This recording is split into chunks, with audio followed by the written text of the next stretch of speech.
Hey everyone, welcome. We are glad to be here on the corner with all of you in small groups. We're in March. March, first week of March. First week of March. Yeah, which means spring is coming. Spring is, And in light of the snow, that's a great thought. it feels exciting. Mm-hmm. I'm ready for it. We have a few things to announce. One is that we're doing baptisms on March 19th at West Point Gray. I don't think we haven't done indoor. Yeah.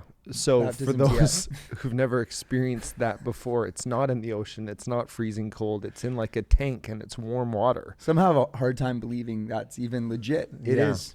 Yeah. There's actually no biblical text about it needing to be, In an ocean or the Jordan River. or the Jordan River. That's true.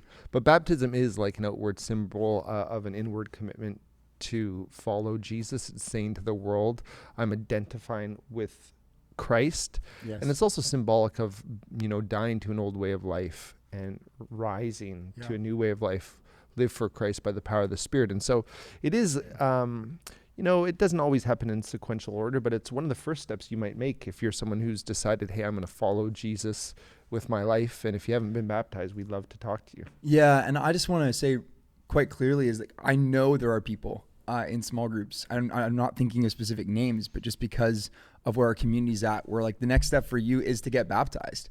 If you believe in Jesus, if you're on that path with him and never been baptized, we would love to celebrate that. Sometimes people put off baptism like, I just decided years ago that I wasn't ready, and then I have been, but now it just feels too late.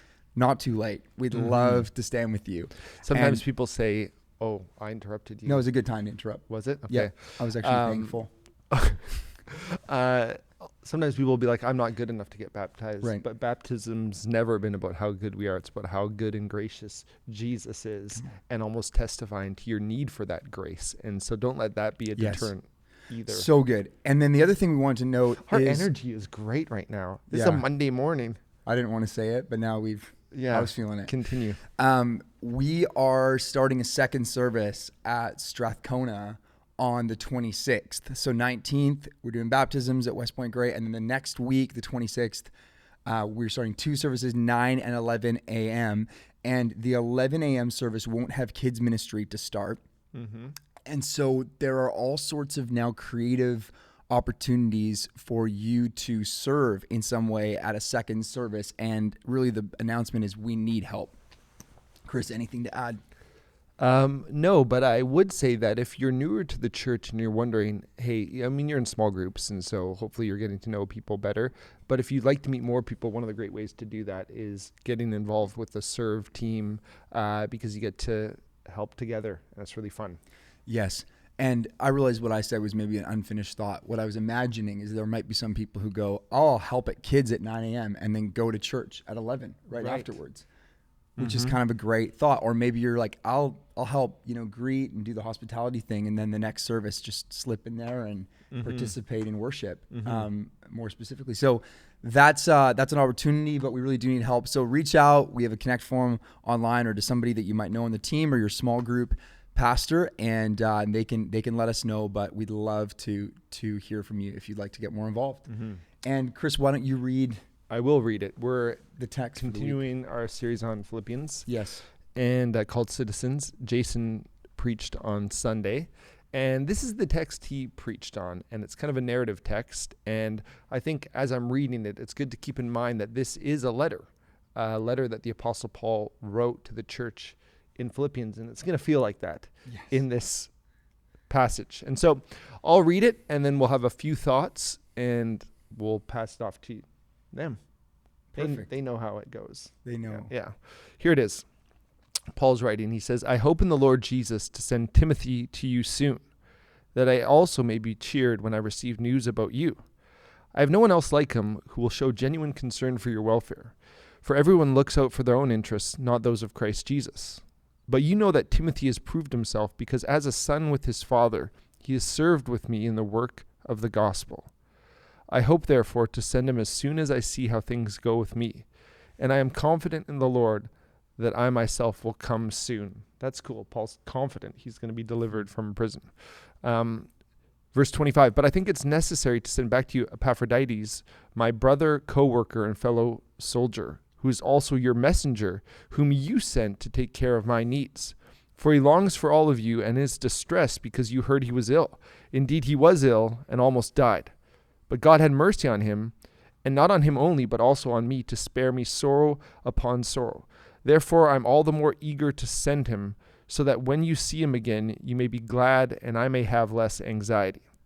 So then, welcome him in the Lord with great joy, and honor people like him, because he almost died for the work of Christ. He risked his life to make up for the help you yourselves could not give me. What's so cool about this narrative passage is you get a window into the Apostle Paul's heart again. And we heard from Tyler Staton 2 weeks ago that in Paul's prayer at the start of Philippians, he really prays out a lot of the themes that are in the letter. Yeah. And one of the things Paul prays about or mentions right in the beginning is he talks about, I pray with joy because of your partnership in the gospel. It's the Greek word koinonia. Sometimes we translate it as fellowship. It's like this deep relationship around the gospel. And here in this passage, we get real specific examples of the partnership between Paul and the Philippians, Paul's partnership with Timothy in the gospel, the relationship they have, the relationship with Epaphroditus, and really how deep the affection was between these groups as they serve the Lord together. And that's part of what I'm kind of hinting at when I talk about, serving together, even in the local church, the relationships that can happen and develop, the memories created as you see God move in powerful ways in and through your lives, and the affection that comes.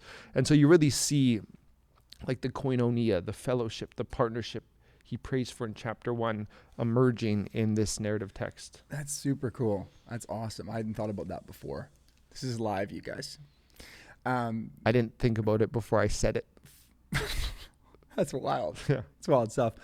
One of the things that I find interesting and that seems to emerge for me from the text is that there is this sense in which Paul is impressed by or moved by the progress someone's made or and their legitimacy as a leader. Mm-hmm. And so I think personally, I feel like to reflect on, man, is my care for others genuine? Like, where can I grow up in maturity as a leader to be someone like Timothy? Like, I hope I'm someone like Timothy. And I think in ways I would be, but there's also this, I think, healthy question asked, like, where can I grow in my genuineness? Because there is like a scalability of maturity, obviously, but also in the things of the Lord and in Christian leadership. So that's like self-reflection. I think that's good for all of us to do. Like, where can we grow in like proving ourselves, not to God, but for the sake of being trustworthy, right, in the church.